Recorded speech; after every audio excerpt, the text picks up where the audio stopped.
Hello friends, સ્વાગત છે તમારું મારી યુટ્યુબ ચેનલમાં। આજે આપણે કેપ્સિકમનું એકદમ ટેસ્ટી શાક બનાવીશું। જો આ શાક તમે આ રીતે બનાવશો તો રેસ્ટોરન્ટના શાકને પણ ટક્કર મારી દેશે। એટલું આ શાક ટેસ્ટી લાગે છે અને આને બનાવવામાં પણ ખૂબ જ ઈઝી છે। તો ચાલો ફ્રેન્ડ્સ, જોઈ લઈએ આજે આપણે કેપ્સિકમનું શાક કેવી રીતે બનાવવું। એના પહેલાં તમને મારો વિડીયો પસંદ આવે તો પ્લીઝ વિડીયોને લાઇક અને શેર કરી દેજો। તો કેપ્સિકમનું શાક બનાવવા માટે મેં અહીંયા 3 નંગ જેટલા કેપ્સિકમને આ રીતે મોટી સાઈઝના ટુકડામાં કટ કરી લીધા છે। તેને ધોઈ લઈશું। હવે આપણે એક પેનમાં 3 થી 4 ચમચી જેટલું તેલ ગરમ કરવાનું છે અને ધોઈ અને લૂછેલા કેપ્સિકમને આમાં એડ કરી દેવાના છે અને કેપ્સિકમ સોફ્ટ થાય ત્યાં સુધી તેને આપણે તળવાના છે। તો તમને લાગશે કે કેપ્સિકમ જ્યારે સોફ્ટ થઈ ગયા છે ત્યાં સુધી, એટલે કે 3 થી 4 મિનિટ આપણે કેપ્સિકમને આ રીતે તળી લેવાના છે। કેપ્સિકમને આ રીતે તળવાથી તે એકદમ સોફ્ટ થઈ જાય છે। જ્યારે શાક બનાવતા હોય ત્યારે આપણે તેને કૂક કરવાની જરૂર જ નથી પડતી, એટલે પહેલાંથી જ આપણે કેપ્સિકમને આ રીતે સાતળી લીધા છે। તમે જોઈ શકો છો કે અહીંયા આપણા કેપ્સિકમ સરસ રીતે સોફ્ટ થઈ ગયા છે અને ફ્રાય પણ થઈ ગયા છે। તો હવે આપણે એમાં તેલ બિલકુલ ના રહે એ રીતે આપણે બહાર કાઢી લેવાના છે।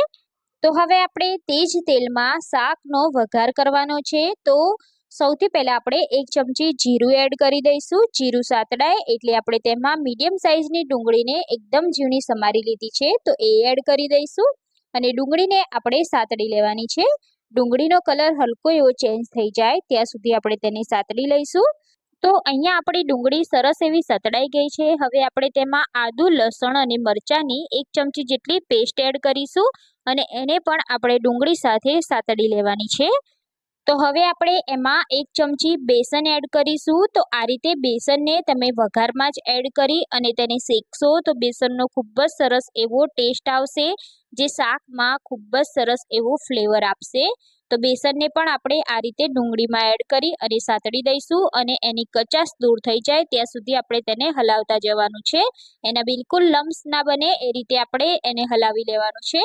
તો બેસનની એકદમ સરસ એવી સ્મેલ આવવા લાગશે એટલે આપણે તેમાં એક મોટી સાઈઝનું ટામેટાના આ રીતે મેં ટુકડા કરી લીધા છે તો એ એડ કરી દઈશું અને તેને પણ મિક્સ કરી લેવાનું છે। તો આ શાકમાં ટામેટું અને ડુંગળીનો મેઇન ઇન્ગ્રેડિયન્ટ છે, તો તમારે આને સ્કીપ નહીં કરવાનું। અને જો ટામેટું એડ કર્યું હોય એટલે આપણે તેમાં તરત જ મીઠું એડ કરી દઈશું, જેથી આપણું ટામેટું એકદમ સરસ રીતે સતળાઈ જાય। હવે આપણે ટામેટાને સોફ્ટ કરવાનું છે। જ્યાં સુધી ટામેટું સોફ્ટ ના થાય ત્યાં સુધી આપણે આ શાકને થવા દેવાનું છે।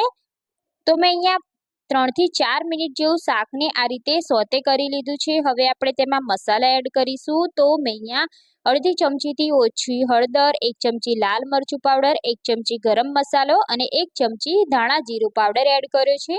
તો મસાલાને આ રીતે ગ્રેવી સાથે મિક્સ કરી લઈશું અને આ રીતે તેને આપણે થોડીક વાર માટે કૂક કરી લેવાના છે, જેથી ગ્રેવીમાં બધા જ મસાલાનો ટેસ્ટ આવી જાય।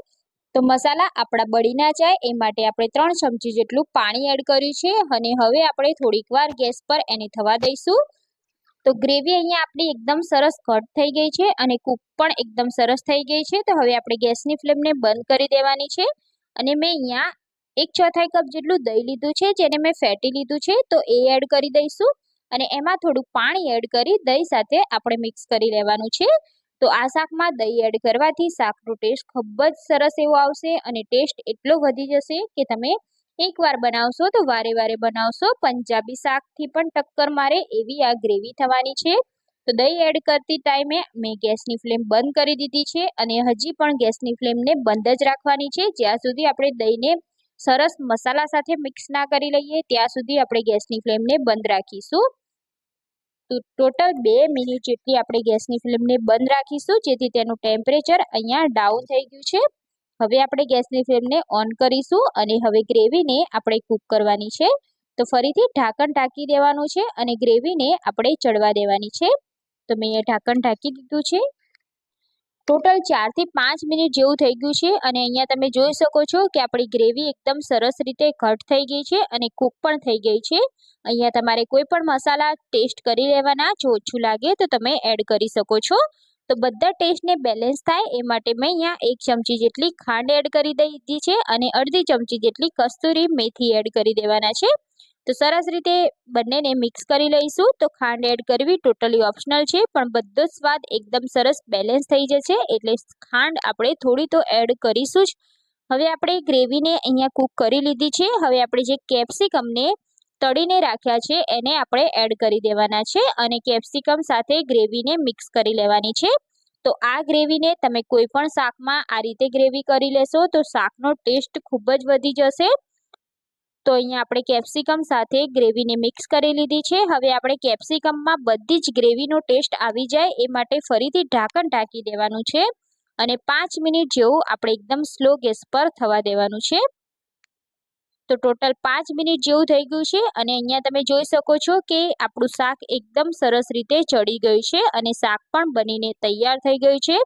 તો આ શાકને તમે રોટલી, પરાઠા કે પછી નાન સાથે સર્વ કરો, ખાવાની ખૂબ જ મજા આવશે. જો તમારે આને વધારે ટેસ્ટી બનાવવું હોય તો આમાં થોડુંક પનીર એડ કરી દેશો તો આ શાક પંજાબી પણ બની જશે. તો શાક જોતા જ ખાવાનું મન થઈ જાય એવું આ કેપ્સિકમનું શાક બન્યું છે. તો હવે આપણે શાકને સર્વ કરીશું. તો આ રીતે તમે કેપ્સિકમનું શાક બનાવી લીધું તો રોટલી પણ ઓછી પડશે, 2ની જગ્યાએ 4 રોટલી ખવાશે, એટલું ટેસ્ટી આ શાક બન્યું છે.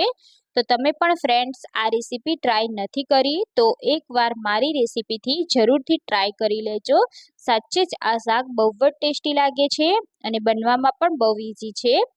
તો તમને પણ આ રેસીપી કેવી લાગી એ મને કમેન્ટ કરી અને જણાવજો. રેસીપી સારી લાગી હોય તો તમારા ફ્રેન્ડ્સ સાથે શેર કરી દેજો અને મારી ચેનલ પર નવા હોય તો ચેનલને પ્લીઝ સબસ્ક્રાઇબ કરી દેજો. બાજુમાં આપેલા બેલ આઇકોન પર ક્લિક કરી લેજો જેથી નવી રેસીપીના નોટિફિકેશન ફ્રેન્ડ્સ તમને મળી જાય. તો ફરી મળીશું આપણે એક નવી રેસીપી સાથે. ત્યાં સુધી બાય બાય, જય Shri Krishna. Thank you for watching.